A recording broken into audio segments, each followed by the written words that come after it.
just continuing the discussion, I went on to graduate school in 1966 until 1968. Actually lived in a dorm again. I was also an assistant instructor, taught math, and yes, I participated in giving people grades that might have led to the increased likelihood that they would be drafted. In the meantime, I took the draft physical myself, going from 4F because of what had happened at William and Mary to 1Y, finally to 1A.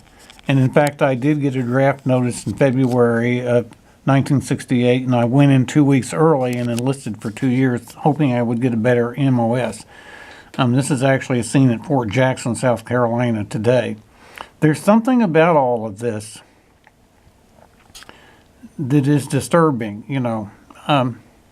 more about the way we share exposure to risk, to share the responsibilities of defending freedom and defending, for future generations and all of that. And that sometimes we don't get to do it on our own terms.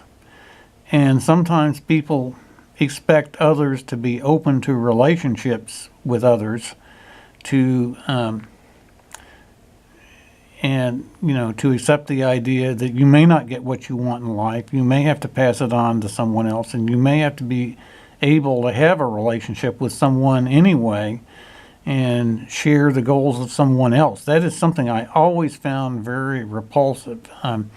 I was socially not very competitive, so I was going to do my own thing. I wasn't going to let someone else define the course of my life. And yet, in the Army, these kinds of things came to a head. I was actually in special training for 3 weeks, but I eventually passed the PT test. Now, was I disabled, or was I a little bit physically lazy, or was I protecting my musical skill and, kind of avoiding things that could put me at risk?